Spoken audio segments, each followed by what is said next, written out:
first of all, I'm required to say this, but thank you to EA for providing this ability for me to show you all the new content. This is the Hard Chargers DLC. I got a bunch of band-aids on my fingers. I don't normally wear band-aids, but I was bleeding everywhere. We're in the brand new i20. Well, it's not brand new, it's from 2021. So we're in the super old i20, but it's new for the game. 2021 was a pretty exciting year. We're on the new stage, Umeå. Hopefully I'm saying that right, in Sweden. There's new stages for Sweden and new stages for Greece. So we're gonna try out some from each location and see how this car feels. This car looks pretty awesome, like the dashboard looks pretty awesome. Sounds kind of weird, actually. Car handles well.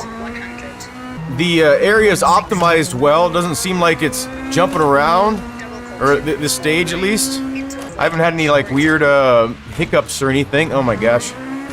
So yeah, so I wish they would implement like hardcore damage in the time trials, and I wish that they would. Oh my gosh. Ooh. Okay, we're in a time trial right now, so here's a good example. Let's see. Let's see. Yeah, the car's perfect. This content pack is obviously a welcome addition to the game. I haven't checked the exact price or anything, but I'm assuming it's, I mean, too much for someone that doesn't want to pay for it, and then just enough for someone that's willing to pay for it. This is kind of a cool little section.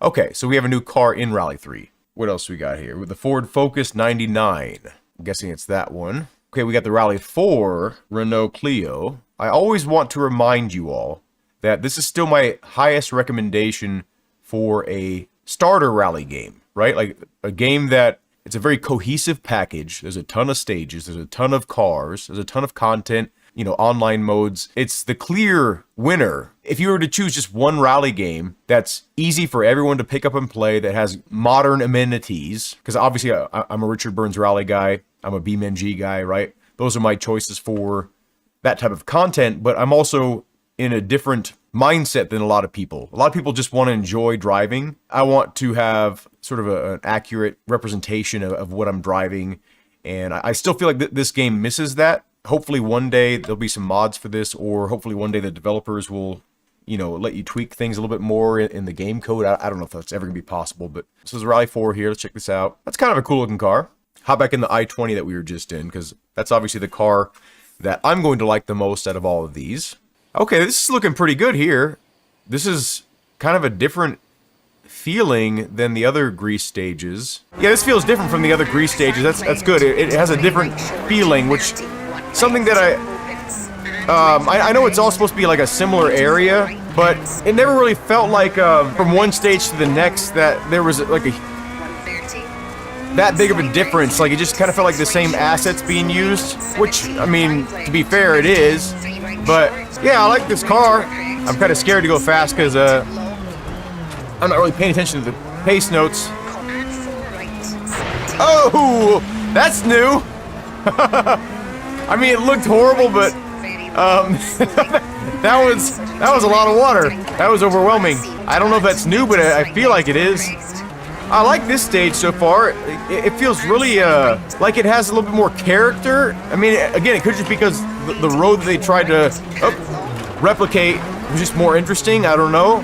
I want to like this game more than I do, and I do like the game a lot, and I have fun every time I play it. I just wish it was a little bit more brutal. I don't know. I just want something different from the game, and it hasn't clicked for me yet, you know? Oh my god, what the hell? I must have hit the rear end on something. Yeah, this is probably one of my favorite Grease stages so far, so it's kind of nice it's part of the DLC. Like, I definitely dog on this game a lot. I'm gonna get kicked out of the EA network for talking so much shit. Ooh, this is a cool little area. I like how uneven the ground is right here. It doesn't feel so cookie cutter. It feels like an actual dirt road right here. If someone's wanting to get into rally, I've always recommended this game ever since it came out. I mean, I don't like that I can run into a wall like 4 times in a row, like at 80 miles an hour and drive away from it. Like that's a bit ridiculous. See, what I always recommend is find a car that you like a lot and just stick with it, right? You know, when you're playing with like a billion different cars, it might be tempting because there's like, you know, there's like 90 cars in this game or something like that. So I get it. It's exciting. You want to try out every single car in the game, and maybe do that at first. But once you find a car that really clicks with you, just stick with it, regardless of the category, regardless of you know, how fast it is, whatever specs it has. Just stick with it and really know it inside and out. And then maybe move on to something else. But like, that's one thing that I see people doing a lot, is just changing cars, just change cars. And then it absolutely destroys your muscle memory. Same thing with changing games too frequently. You'll get a lot further with your skills and actually develop a feel for the car instead of like just constantly relearning everything. I mean, I'm saying that, and I'm trying a new car like right now, unnecessarily. But you know, this is part of what I'm showing you here. It's DLC. I guess it's necessary for me. You kind of get used to how this game feels, and you can kind of throw the car around a bit more. I always say, like, this feels like an office chair. I get it, these are modern tires and modern suspension, modern cars, but it still kind of feels like it rotates unnaturally. But who am I? Nobody. I don't know why you're even watching this right now. Yeah, this just feels like way different than, like, anything else in Greece here. So I like that. And look, I mean, there's a lot of repeating stuff, and I still don't know why they don't let you control your car at the end of a time trial. It's so embarrassing to have like a game force you to crash and fly off a cliff after you're done with setting a time. It makes no sense. Let us control the car, make it to where like the follow through is just as important as everything else. I will say that, you know, this game does track all these little boulders you see, all these little rocks you see on the side of the road. Your tires actually do interact with that stuff. These are just forward and reverse. They're not all different stages. This is just like the same stage in reverse. To advertise it as like 6 new stages when it's just forward and reverse, I think that is very misleading. I don't stand behind that, like, that marketing at all. Guys, we built a new highway. You can go north and south on it now. I'm still glad that there's new content. That's cool. Good job, Codemasters, calling it a whole new stage when it's just like the same thing backwards. I think that's pretty shady, and I think that they should stop doing that immediately, or at least just be clear about it. Like, hey, this is 12 stages, but they're 12 forward and reverse stages. I like this this cutout snow effect. Yeah, this car feels nice. A lot of straights on this one. I'm not really a huge fan of that. I like the more technical stages. Makes me focus more. Like I get lost in these like long sections, and I kind of get bored. Let's see if we can crash this thing. Okay, that's a 5-minute 50.5. Yes, of course it will let us crash. It doesn't even matter. You do have to take into account like how much value is it adding to your overall experience, you know, compared to how much money you're spending. I tend to stick with one car that I like. Even same with the i20. I would drive it again, yeah, definitely. But at the same time, would I choose it over the Yaris or whatever, just something I'm more familiar with, or something that I just like better? I don't think so. So if you're like me, the cars really don't matter much in this one.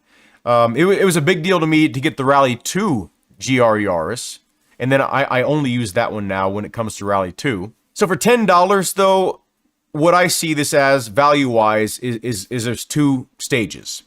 So to me, $5 per stage seems kind of pricey.